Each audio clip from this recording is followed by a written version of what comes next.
Hello my dear student, कैसे हो। उम्मीद है आप स्वस्थ होंगे, मस्त होंगे, ज़बरदस्त होंगे और खुश भी होंगे। तो चलिए आपकी खुशी को हम चार गुना करते हुए आज हम जो क्वेश्चन लेकर आए हैं आपके मतलब का ही लेकर आए हैं। सबसे पहले आप ये देख लीजिएगा ये कितना इम्पोर्टेंट है।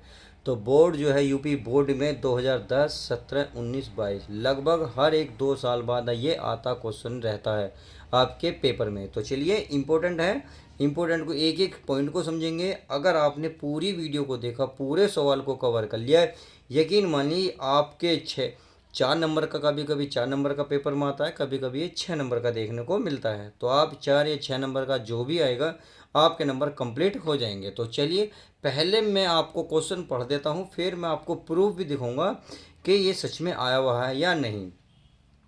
यह राजहंसों के एक झुंड में से उनकी कुल संख्या के वर्गमूल के 7/2 गुना तालाब के किनारे खेल रहे हैं।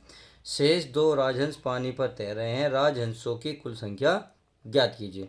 आई होप क्वेश्चन समझ में आ गया होगा। तो चलिए मैं आपको एक बार इसे प्रूफ के साथ ज़रूर दिखाऊंगा, क्योंकि आपको यकीन हो जाए सच में पेपर में आया हुआ है या नहीं। तो देखिए मेरे पास एक अनसोल्ड है, इस अनसोल्ड को मैं आपको दिखाना चाहूँगा। ये इस क्वेश्चन को बड़े ध्यान से देखिएगा, आपको साफ समझ में आ जाएगा। देखिए यहाँ है आपके सामने, ये रहा क्वेश्चन नंबर 6 का ए। यानी कि क्या है, कह रहा हंसों के एक समूह में से हंसों की कुल संख्या के वर्गमूल के 7/2 गुना हंस एक तालाब के किनारे खेल रहे हैं। शेष 2 हंस तालाब के पानी में स्नान कर रहे हैं। हंसों की कुल संख्या ज्ञात कीजिए। और कितने नंबर का आया हुआ है, ये 4 नंबर का पेपर में आया हुआ है। तो समझ में आ गया, प्रूफ मिल गया। आई होप इतनी बात समझ गए होंगे। तो चलिए अब शुरुआत करते हैं। तो यहाँ क्या लिखेंगे, पहले देखिए राजहंस की कुल संख्या में नहीं पता है। कह रहा राजहंसों के एक झुंड में से उनकी कुल संख्या के वर्गमूल के 7/गुना है, यानी कि उनकी संख्या के कुल संख्या में नहीं पता। तो हम मान लेंगे राजहंसों की कुल संख्या है, जब उसका गुना कर लेंगे फिर हम क्या करेंगे और शेष राजहंस में से माइनस करेंगे। तो चलिए पहले हम हिंदी लिखेंगे। तो हमें लिखेंगे माना राजहंसों की कुल संख्या। तो लिख दूँ मैं, यहाँ लिखेंगे पहले हल। क्या लिखेंगे प्यारे बच्चों, हल लिखेंगे। चलिए मैं हल लिख देता हूँ। यहाँ लिखेंगे माना, माना राजहंस या राजहंसों की कुल संख्या, कुल संख्या मान लेते हैं क्या है, एक्स है हमारी। क्या है प्यारे बच्चों, एक्स है। सही है। अब तालाब के जो किनारे खेलने वाले हंसों की संख्या कितनी है, जो कुल का है वो 7/2 गुना तालाब के किनारे खेल रहे हैं। तो बस आप लिख देंगे, इसीलिए क्या लिखेंगे, इसीलिए तालाब के किनारे क्या लिखेंगे, तालाब, तालाब के किनारे, किनारे खेलने वाले, यानी कि खेलने वाले, खेलने वाले, वाले क्या, हंस या हंसों, हंसों की संख्या। तो कितनी संख्या है, यानी कि जितनी है उसका 7/2 है, और उसका भी क्या है, कुल संख्या के वर्गमूल, यानी कि कुल संख्या कितनी है, एक्स। कितनी है, एक्स। एक्स का वर्गमूल है ये रहा, कुल का, कुल का वर्गमूल के, वर्गमूल के 7/2 है। तो आप क्या करें, 7/2 पहले लिख लें, √x बाद में लिख दें, कोई दिक्कत नहीं है। अब देखिए हमें कुल संख्या इतनी थी, उसमें खेलने वाली संख्या कितनी होगी। अब शेष कितने बचे ये पता कर लो। तो चलिए लिखें शेष राजहंसों की संख्या। तो लिखेंगे शेष, शेष राजहंस, राजहंसों की संख्या। तो चलिए कितनी है राजहंसों की संख्या, बराबर, अब जितनी भी थी कितनी है, कुल, कुल में से इतने तालाब के किनारे खेल रहे हैं। बस अब ये शेष तो बचे। चलिए अब ये बच गए। अब प्रश्न में क्या करा, शेष बचे हुए हैं 2, तो अर्थात प्रश्नानुसार कर दो। यहाँ लिख दो प्रश्नानुसार, ये अकॉर्डिंग टू क्वेश्चन, ठीक, प्रश्नानुसार। तो चलिए यहाँ क्या करेंगे, इन टोटल का जितने यहाँ बचे 7/2 √x का क्या है, 2 हैं। क्या खेल रहे हैं, 2। क्यों, क्योंकि रहा से 2 राजहंस पानी पे तैर रहे हैं, यानी कि हमें कुल का इतना मिला। अब हमने शेष निकाल लिया घटा के, तो अब क्या पता चला, जितना बचा ये 2 के बराबर है। अब आप क्या करो, इस माइनस को तो उधर लेके जाओ, तो माइनस का हो जाएगा प्लस, इस 2 को इधर लाओगे तो ये हो जाएगा माइनस, अर्थात x-2 बराबर हो जाएगा 7/2 √x। सही है। अब क्या करो, दोनों ओर का वर्ग कर दो। क्या करो, दोनों ओर का वर्ग करने पर लिख देंगे, दोनों ओर का वर्ग करने पर। चलिए वर्ग कर लेते हैं, वर्ग करने पर अब वर्ग करने पे क्या निकलने वाला है नतीजा चेक कर लेते हैं। हम क्या करेंगे, इसका वर्ग करेंगे। तो चलिए पहले मैं नई कॉपी ले लेता हूँ, मैं आपको फिर आपको हल करके दिखाऊंगा। तो देखिए हम जब इसका वर्ग करेंगे तो इसका भी वर्ग होगा, यानी कि ये हो जाएगा हमारा x-2 का स्क्वायर बराबर 7/2 रूट x का क्या हो जाएगा स्क्वायर। सही है। अब इसका तो खुल जाएगा हमारा फॉर्मूला, क्या खुलेगा, a² b² -2ab। तो हो जाएगा a के स्थान पर क्या x, यानी कि x² plus b² -2ab 2ab यानी कि 2 × x। सही है, बराबर इसका क्या हो जाएगा वर्ग, 7 का वर्ग कितना हो जाएगा 49, 2 का वर्ग कितना हो जाएगा 4। अब इससे क्या कर जाएगा, रूट कट जाएगा तो ये बचेगा हमारा x। सही है। अब क्या करो, कर लो थोड़ा सा कट फिट जो करना है। तो ये हो गया हमारा x², ये 2 का वर्ग हो गया 4, 2 दूनी हो गया 4x बराबर ये हो गया 49 x/4।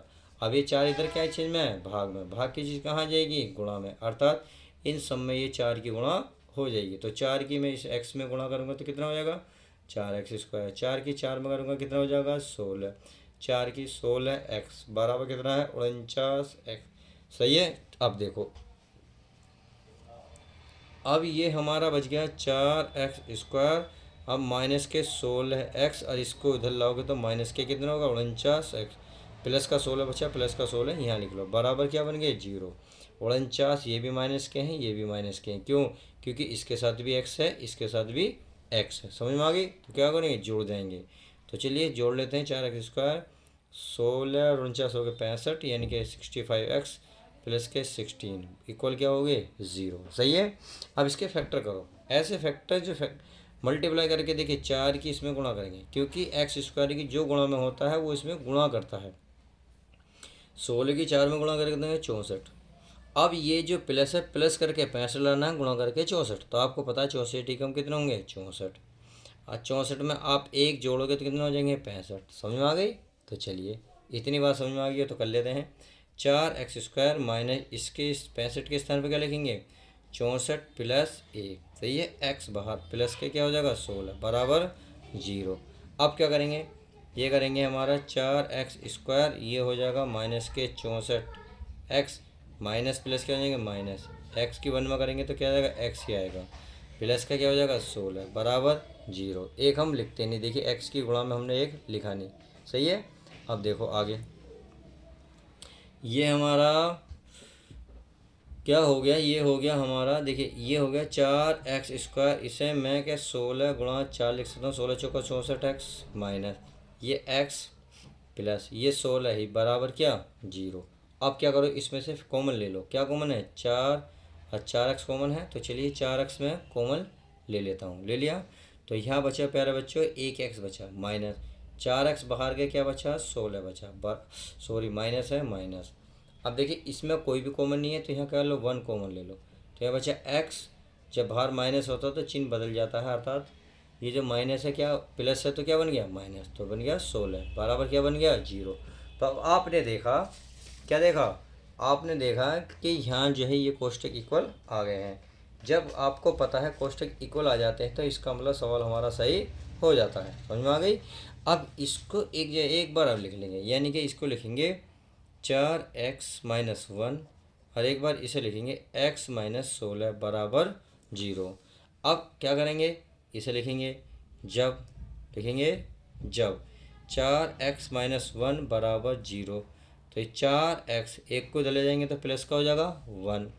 अब x बराबर गुणा की चीज़ कहाँ आ जाएगी भाग में, अर्थात 1 के बटे में जाएगी, तो 1/, आगे 1/4, एक क्या आएगा हमारा, जब x-16 बराबर क्या बन गए 0, तो x बराबर 16 को चले जाओगे प्लस का बन गया, तो x बराबर क्या बन गया 16।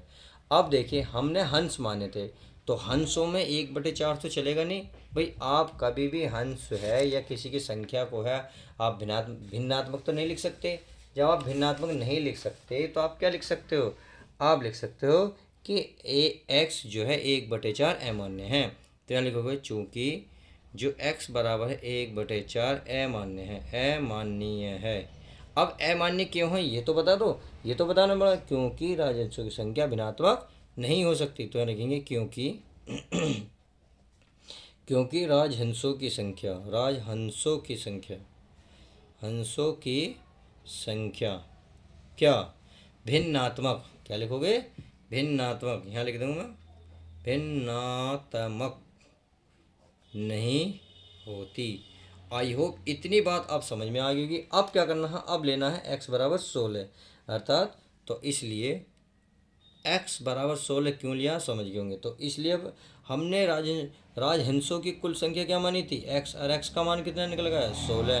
तो आप सीधा सीधा लिख सकते हैं अतः, क्या लिखेंगे, अतः राजहंसों की संख्या, हंसों की संख्या, ये नहीं है, राजहंसों की कुल संख्या, कुल ही तो मानी थी, कुल संख्या क्या मानी थी हमने प्यारे बच्चों x, और x का मान कितना निकल गया 16, और 16 यही आपका राइट आंसर हो जाएगा। तो इस तरीके से अगर एग्ज़ाम में ये क्वेश्चन आपको देखने को मिला तो उम्मीद है आपको ये अच्छे से सवाल समझ में आ गया होगा और कर भी देंगे एग्ज़ाम में, उम्मीद तो यही है। तो चलिए इसी उम्मीद के साथ हम नेक्स्ट वीडियो में मिलते हैं। जब तक के लिए दोस्तों goodbye, take care, love you guys, my dear student, अपना ध्यान रखें।